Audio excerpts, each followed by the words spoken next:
박근혜 대통령의 증세 없는 복지 정책이 파산에 이르렀습니다.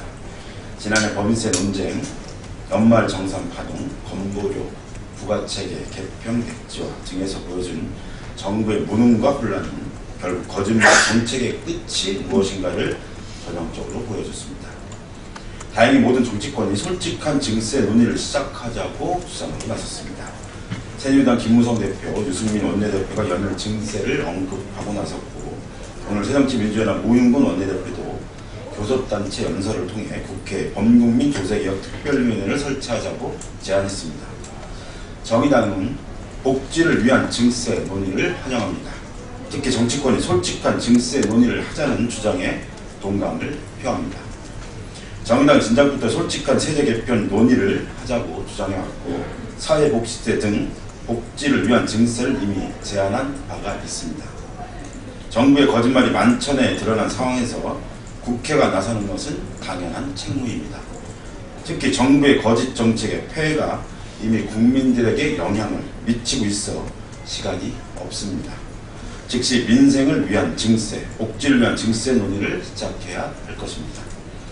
그런데 세제 개편 논의를 시작함에 있어 몇 가지 우려되는 점을 지적하고자 합니다. 그건 새누리당의 주장처럼 증세 논의가 의도와는 달리 자칫 복지 축소로 나아가서는 안 되며 법인세 인상 등 조세 형평성과 조세 정의에 기반한 논의가 진행되어야 한다는 점을 지적하고자 합니다. 또한 꼼수 방식으로 진행되어서는 안 되며 솔직한 논의가 되어야 한다는 점을 지적합니다. 여기에 정부 중심이 아니라 국회가 중심이 되어 국민의 의견을 수렴해가는 과정에서 백년지 대계를 설계한다는 마음으로 해야 한다는 점을 지적하고자 합니다. 어제 우리 당 심상정 원내대표가 유승민 새누리당 원내대표를 만난 자리에서 복지국가 전망 증세 논의를 위한 정당 간 대토론회를 제안한 바 있고 긍정적 답변이 있었습니다. 이번에야말로 국회에 거는 국민들의 기대를 저버리지 않도록 정치권의 분발을 기대합니다. 복지부가 건보료 개편안 연내책 추진을 결정했는데요. 관련해서 말씀드리겠습니다. 복지부가 어제 건보료 부가체계 개편 연내 재추진 의사를 밝혔습니다. 뒤늦게라도 잘못된 결정을 바로 잡은 것은 다행스러운 일이나 정부의 정책 혼선이 잇따르며 사회적 논란과 혼란이 반복되는 상황에 심각한 우려를 표합니다. 이번 해프닝의 배경에는 무너진 박근혜 대통령의 지지율의 논란, 청와대와 새누리당이 있습니다. 정권의 지지 기반인 소수의 부유층과 고소득층의 반발을 의식해 건보료 개편을 되돌리려 했으나 강한 국민적 지탄에 직면하자 한발 물러선 것입니다. 지지율에 이끌려 오락가락 갈팡질팡하는 박근혜 정권의 불안한 모습은 국정과 정책에 대한 철학의 빈곤함에서 비롯되는 것임을 지적하고자 합니다.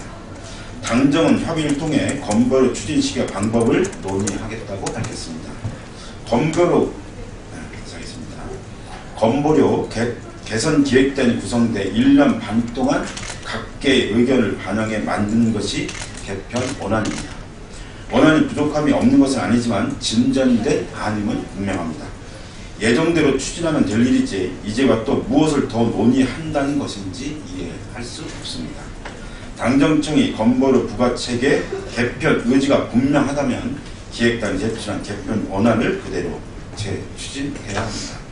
아울러 새누리당과 박근혜 정부는 잇따르는 정책 혼란에 대해 국민 앞에 머리 숙여 사죄해야 합니다. 특히 문영배 복지부 장관은 이번 건보료 파동에 대한 책임을 지고 즉시 사퇴할 것을 강조합니다. 박상우 대법관 후보자 고문경찰 가족이 연이어 드러나는 박상우 대법관 후보자의 과거 이력이 너무나도 추악합니다. 박 후보자가 현직 검사 시절 박종철 고문치사 사건의 은폐 축소를 시도했다는 것도 모자라 92년 당시에는 고문경찰을 봐줬다는 사실이 또다시 우리 당 서기훈 의원에 의해 밝혀졌습니다. 더욱 어이가 없는 점은 고문과 같은 반인도적 범죄는 무조건 구속 수사가 원칙인데 해당 경찰관이 고문 피해자와 합의를 했다는 이유로 불구속 처리했다는 것입니다. 이쯤 되면 박 후보자는 고문 경찰 후견인으로 볼 수밖에 없습니다. 법리상의 원칙조차 깨뜨려가며 고문 경찰을 봐준 이유는 뻔합니다. 박 후보자가 공안정국을 조성하려는 정권의 충실한 하수인이었기 때문이 아니겠습니까? 밝혀지는 사실마다 박상은 후보자가 법제인으로서 가져야 할 소신과 양심이 없다는 점을 입증해 주고 있습니다. 이런 인물이 대법관이 된다면 어떤 판결을 내릴지 너무나도 명확한 일입니다. 박상은 후보자에게 후보자라는 명칭조차 부끄럽습니다. 추악한 과거가 더 드러나기 전에 당장 후보 자리에서 사퇴하길 바랍니다. 아울러 이 같은 후보를 추천한 양승태 대법원장과 임명을 동의한 박근혜 대통령은 조속히 국민 앞에 사과해야 할 것입니다.